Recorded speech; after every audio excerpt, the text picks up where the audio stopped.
Ruehle with us.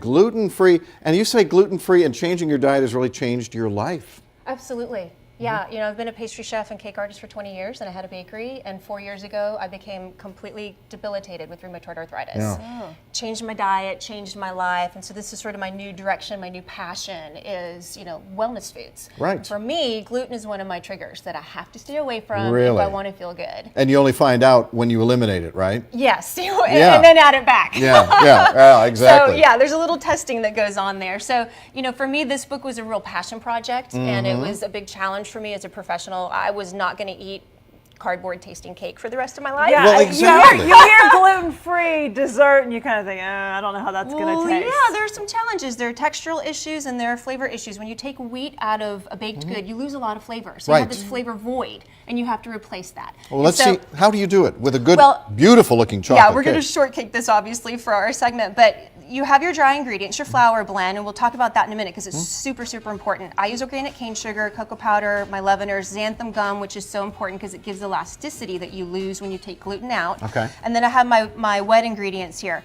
my oil, my eggs, my milk, my vanilla, and a little bit of coffee. And with this batter, it is so simple. You put it together in your mixer, use your hand mixer, your stand mixer, mix it together for a minute and a half, done. It is the simplest cake in the world. That's it? That's it.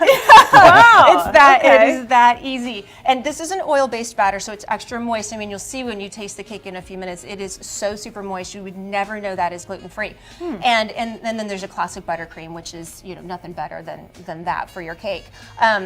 But let me talk about the gluten-free flour blend for a minute, because people get real freaked out about gluten-free because they don't know what to put in when they take the wheat flour out. And you go to the store and they have all these blends and you don't know which one to pick. And I'm telling you, right here, I've got the recipes in the book for an all-purpose and a whole grain. Make your own blend, you will save half over buying the packaged blends. And then you just mix it up in an airtight container so you can still grab just your one product out of the pantry or the fridge and it's ready to go. Okay, so you've got your convenience factor, but you're buying your individual blend, your individual ingredients at the store and mixing it yourself. You save so much money, and you know exactly what's in your cake. Right?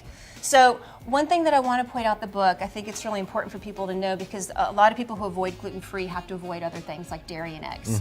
Almost all the recipes in here have optional substitutions for dairy, and over half can be vegan also. So there's a chart in the back. If you're nut-free, if you're dairy-free, you can go to that chart and find what works Trying to for make you. it easy. All right, Tim, dive in. All right. Is it good? Well, what about you? I know you like chocolate too, Lord. Let her do the talking. I know. I'll talk Cake. and he'll eat. At least touch it and see how Yes, moist the it book is. is called Let Us All Eat Cake, gluten-free recipes. Really and good. Pretty good? I wouldn't know. I really wouldn't know. Right, yeah. Okay. All right, Awesome. recipe on the web. We'll be back.